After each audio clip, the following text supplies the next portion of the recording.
2,000 men, helicopters cutting through the sky, armored vehicles crawling across open fields, artillery ready to strike at any moment.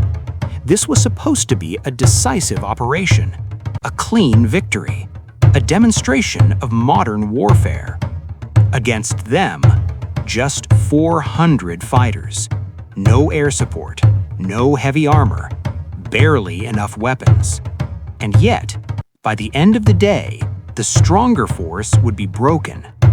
This is the story of how a small village in Vietnam exposed the limits of modern military power. Imagine yourself there, the heat pressing down, mud sticking to your boots, the distant sound of helicopters growing louder. You grip your rifle. You know they're coming. You know they outnumber you. And still, you wait. No movement, no sound. Only one rule: let them come closer. In 1961, a new leader stepped into the White House, John F. Kennedy. Vietnam wasn't supposed to become a major war, but the situation was deteriorating fast. Rural areas were slipping out of control, guerrilla fighters were gaining influence, and traditional military tactics weren't working. The United States faced a dilemma: escalate or adapt. Kennedy chose adaptation. The solution was called special warfare, a strategy built on one key idea: win the war without fighting it directly. South Vietnamese forces would take the lead. The U.S. would provide everything else: weapons, training, advisors, technology. Helicopters would dominate mobility. Armored vehicles would crush resistance. Strategic villages would isolate civilians from insurgents.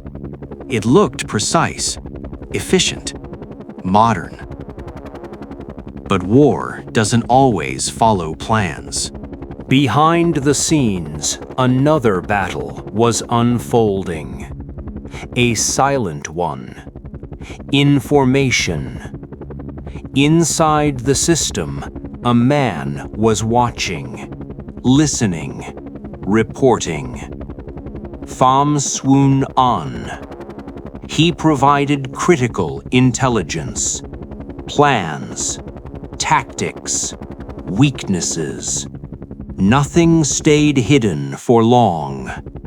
And because of that, every move was anticipated. By late 1962, attention turned to a small village, Ap Bac. Reports suggested enemy presence. The opportunity was too good to ignore. A large operation was prepared. Nearly 2,000 troops. Helicopters ready for rapid deployment. M113 armored carriers prepared to lead ground assaults. Artillery standing by. The objective was simple: encircle the area, cut off escape routes, destroy the enemy completely. Inside Ap Bac, 400 fighters prepared for impact. They knew what was coming, and they had already made a decision. They would not run. The defenders used the terrain. Fields, tree lines, irrigation ditches. They built hidden positions, camouflage, trenches, carefully planned firing zones. Every position had a purpose. Every movement was calculated. They didn't need more weapons.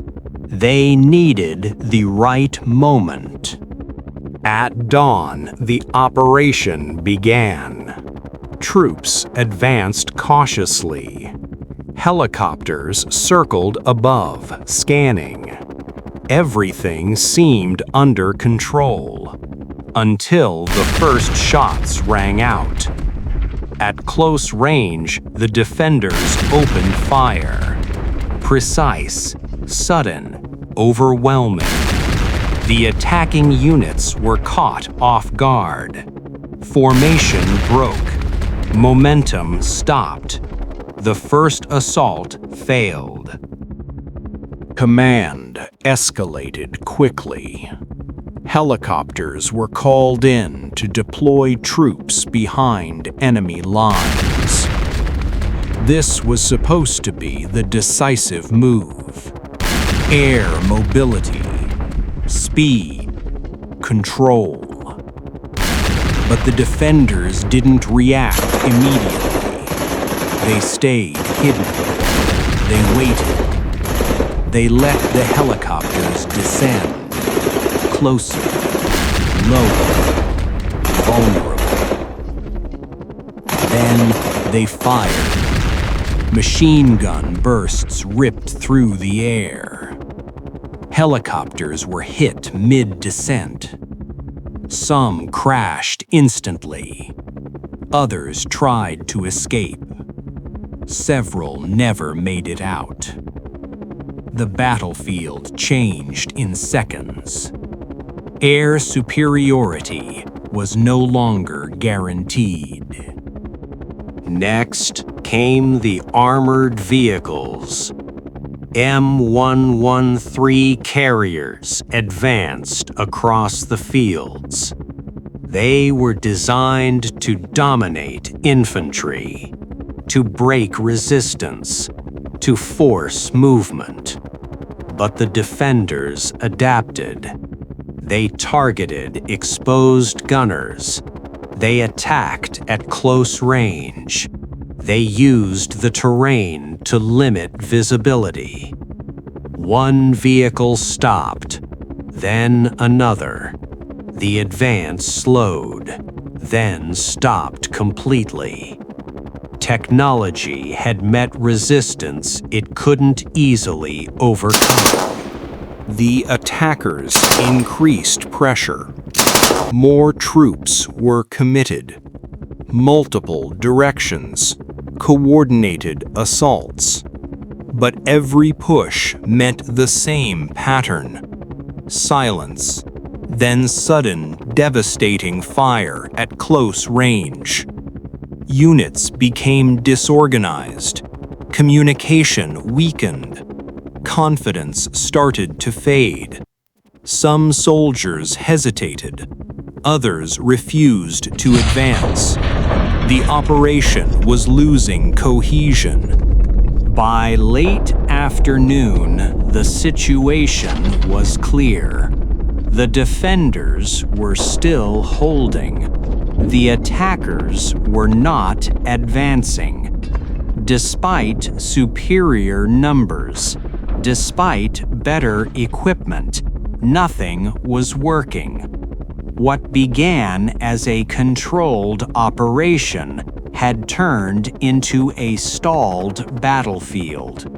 And in war, loss of momentum is often the beginning of defeat. As darkness approached, the attackers pulled back. The battlefield quieted. The defenders had achieved their objective. They didn't need to stay.